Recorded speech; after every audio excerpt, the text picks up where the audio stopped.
Hello, ladies and gentlemen, boys and girls, and children of all ages.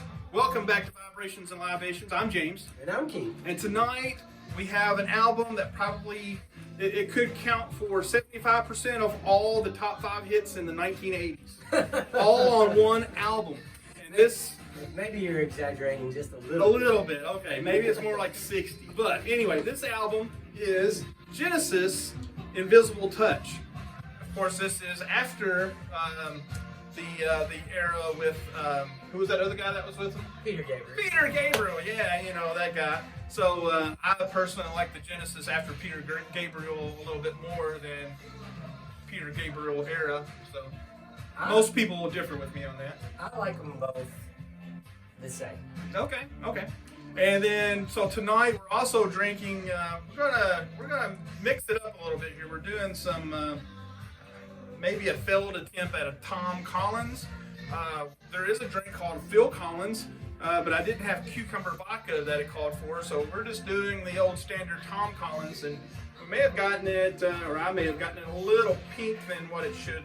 But we'll go into what all is in that later on. Okay, so first let's start off talking about the music. Okay. So Keith, tell me some stuff about this awesome album that we both grew up on. All right. But didn't know it. So it's their 13th studio album, and it was released on June 6th, 1986. Yes, correct. And it was they wrote the entire album with the group together doing improvisation. Right. So Genesis famous for that, even with Peter Gabriel. Right. Because if you remember, The Lamb Lies Down on Broadway. Yes, I remember. It's all improvised. And James was like, I can tell. Well, okay. This album's a little bit more produced, I think, but recorded in the songwriting process the same way. Yeah, right. You know, I guess so. So it reached #1 on the UK charts, but only #3 on the US charts. Yes. It's hard to believe with all the hits on there. It is hard to believe. So it's the first foreign act to have 5 hits off of one album. Yes, 5 hit singles that all, I don't think any of them were below number 4 or 5 on the charts in America, right? Right. Each one reached the top 5. So they're the only ones that have done that. And they were the first ones to do that, even out of American artists. Right. You know, Michael Jackson couldn't do it, Janet Jackson couldn't do it, and Madonna couldn't do it before Genesis. Right. And, you know, before I actually bought this album, I heard, you know, of course, the hit singles that are on there, and we'll talk about that in a minute when we do the song tracks. But some of these songs I actually thought were Phil Collins solo acts, like solo songs, until I actually bought this album. Yeah. And then started listening to it. I was like, oh, I thought that was a Phil Collins song. Oh, I thought that was a Phil Collins song. And then I got to thinking, how many damn hit songs were on this album? You know, and that was like when I first bought it and listened to it. And then, you know, getting ready for this video, you learn a lot about stuff when you are going to have to talk about it. Right. So, can I do the tracks? Yeah. Is that okay? All right. So. Okay, so just on the first side, on the A side of this LP, like I said, it counted for probably the majority of all the hits in 1986 anyway. Okay, so Invisible Touch is the first track. That was the one we just listened to. Currently playing is Tonight Tonight. So Invisible Touch reached #1. This song, Tonight Tonight, was #3 in the charts. The next song, Land of Confusion, which is just an awesome video with the spitting image puppets, I think they're called, right? From England. That's an awesome video. All kinds of celebrities in that. I'll put a link to that video down below. So that one reached #4 on the charts, and then In Too Deep, which I actually thought was one of those Phil Collins solo songs. That one reached #3. That was just the first side. That's the entire first side, all top 5 hits. Then on the second side, Anything She Does, Domino, which there's 2 parts of that, and that kind of more is traditional Genesis stuff, more long song type of throw in there. Throwing It All Away was another song I thought was just a Phil Collins song. That one reached #4. And then the Brazilian, it's not a wax process there. That's a song. But anyway, so on the second side, they kind of took a break. They only had one top 5 hit on that. Some people put out an album and don't even have a top 5 hit on it, on the whole album. They had 5 damn top 5 hits on this album. Okay. I need a break and a drink. It's amazing. Continue, Keith. And, you know, I want to talk about Land of Confusion, you know. All right. I played, you know, I was listening to this, preparing for the video, and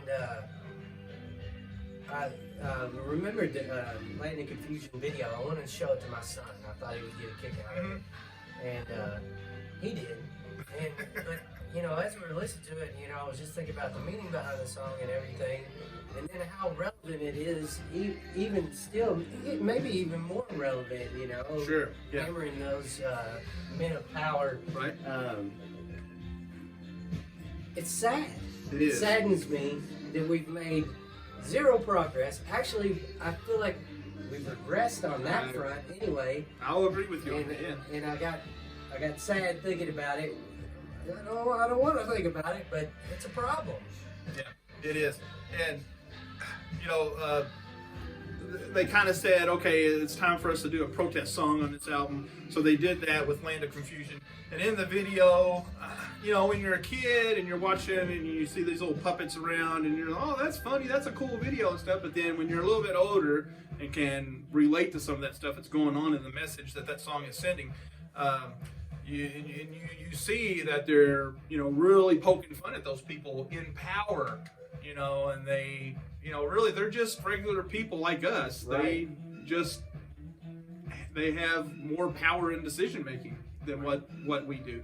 But it's a really good jab at those people in power, I think, kind of making fun of them, exaggerating their physical appearance and exaggerating their mannerisms, I guess you could say. I don't know. I like the part where Ronald Reagan's in bed and he's dreaming and he's drowning in sweat, you know, from all the stress he's having because of this dream. But then there's also more celebrities in there. Michael Jackson is in it. I think Paul McCartney's in there. I saw Bill Cosby too. Bill Cosby's in there. Yeah, there's all kinds of little, I guess you could call them cameos, but even though they're little puppets. But it's a cool little video to watch if you remember it from the 80s. Go back and watch it. And if you've never seen it before, I'll put a link down here, and you know, you can see it that way. Okay, so what else you got to say about this, Keith, before we talk about our drinking here? The only criticism I would have of the album is that, like you said, you thought that those songs were Phil Collins' solo songs. Yeah, I did. So yeah. Maybe it's less Genesis sound, more Phil Collins sound. Even though, like Land of Confusion, it wasn't written by Phil Collins. It was written by the guitarist Mike Rutherford. Yes. Who was also in another popular 80s band, Mike and the Mechanics. Yep. And they had a hit single. What's the name of it? All I Need Is a Miracle. That's a really cool, you know, 80s song to kind of go back and listen to if you haven't listened to that for a while. But yeah, I think Phil Collins gets the attention because he's other than Peter Gabriel, is the more well-known name. Right. And that's who you're hearing. That's who you're hearing sing. And he's the voice. Yeah, I agree. What was it? Tonight. Mm-hmm. They wrote that song around the word monkey. So, you know, it mentions monkey in the beginning of the song, and the whole song was written around that one word. So, that's a little too. Okay. Well, whatever happened with it, it turned out to be an awesome song anyway. So. Okay, so like I said earlier, we're drinking Tom Collins on the cheap. So with gas pushing $4 or $5 a gallon in places across the country, you may not want to go out on a Friday night. You may just kind of want to stay home. And if you live in a place like we live, where it takes you 20, 30 minutes to get anywhere, right? You know, to go out and have a good meal or anything, you may just want to stay home and not spend the gas money traveling out very far. So all of this stuff that I bought for these Tom Collins that I made were on the cheap. The most expensive thing was the bottle of Beef Eater gin. It was $22, and then so I bought the gin, and then I went to the local Walmart and I bought Let's see, I bought simple syrup, which I was surprised they had that at Walmart. Bought simple syrup, club soda, and maraschino cherries. And then we also sliced up a lemon that Keith had here to put some lemon juice in it, and then make a nice little garnish. So I guess I'm in a gin kick here. That's all I've really had to drink for, well, since the last video we did, is gin. So, you know, there is a drink called a Phil Collins that I discovered. You have to have the cucumber vodka for that. I couldn't find that anywhere, and these ingredients were readily available. I think all together, everything that I bought, except for Keith's lemon, was, I think everything was under 30 bucks. So, not bad. Yeah, not bad. If you go out and to have drinks, you're going to spend 30 bucks on a couple of drinks. Right. You know, 3 or 4 drinks, you've spent 30 bucks. To where if you go and you get this stuff and you decide to stay home, you can drink all night long for under 30 bucks. Right. If you like it, but you know. If you have 3 or 4 of these out, you don't want to be driving. No, of course not. No. This is what I'm going to do to mine. I think it could use a little more. A little bit more of the gin in it? Yeah, I can't taste the gin. Well, you're not driving, so drink all the gin that you want. Right. So, again, this is all on the cheap, no high class, you know, high name brand stuff. This is just stay home, you and your honey, your significant other, to stay home and drink and listen to some music. That's what we're doing, right? All right. Yeah, with my honey. Yeah, hey! I like that. That makes me feel warm and special. Cheers, brother. All right. Honey.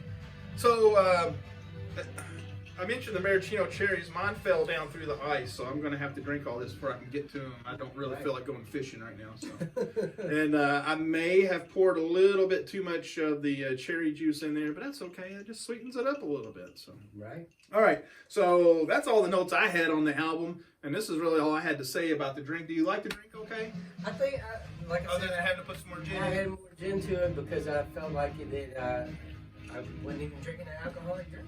Right. Well, you know, mix it however you like it, as strong or as weak as you like it. And I will put the link to the recipe that I found online down here somewhere underneath the video, around the comments. You can either point or ball grab it or whatever. It's down here somewhere. So, yeah, there you go. A little pat there. All right. So, do you have anything else to say about the video or about the album, Keith? No, I don't think I do. You know, like I said, the only criticism was that, and it's only a minor for me. Yeah. I like all these songs that I have in my whole entire life. Yeah. Yeah. And, I mean, it's just hit after hit after hit after hit. And like I said, the second side has got more of the long song, kind of prog rock genesis. This is a heavy pop MTV album. I mean, there's no getting around it. It is what it is. But on the second side, there is a little bit more of that traditional, you know, sit back, smoke one, kind of long song, prog rock stuff on the B side. So, Right. But I wanted to do a video on this after I bought the album, and I was just like, man, there's just all kinds of awesome songs on this album, and I don't ever hear anybody talking about it. I never hear anybody talk about this album. So we decided to talk about it. we decided to talk about it because that's what I like to do. I like to do stuff that not a whole lot of other people do very often. So now you go on YouTube and you look up Invisible Touch videos. There's probably 5,000 of them, but you know that's okay. We've never talked about it, so Right. all right. And people want to hear what we have to say, damn it. Yeah, 50 or 60 at least. So. Yeah, at least 20 people. Yes, At least per 20. episode. So, all right. Okay, so I think that's all we've got for this episode. If you've not ever listened to this whole album, you know, stream it, look it up on YouTube, just go buy it and listen to it. If you are from the 80s, if you grew up in the 80s, you're going to listen to this and everything's going to come back to you. Movies that you watch, cartoons that you watch, stupid shit you did after school, it's all going to come back to you. Right. When radio was good, it'll all come back to you. You'll be like, oh, I'm glad I have this album. That's what I said. I was like, man, I'm glad I bought this album. So, all right. And James let me borrow his album, and I dropped it. It's okay. So I kept his embodiment of it. I hope it still plays fun. Oh, it does. Okay. It just has a little scuff on it. I forgot that you told me that, actually. So. Yeah. But anyway, all right, so Guys, thanks for watching. Leave some comments down below. Share this video on your preferred social media platform, and give us some thumbs up. Tell us what you think. What would you like to see us do on a future video? Anything else, Keith? Drink some Tom Collins. Yeah, drink And something listen to anyway. Phil Collins. Yeah, Phil Collins. What's the significant? Why is a cucumber vodka Phil Collins? I don't know. I'm not sure, but the recipe was a little bit different. It called for cucumber vodka. It also called for a type of bitters that I couldn't find, and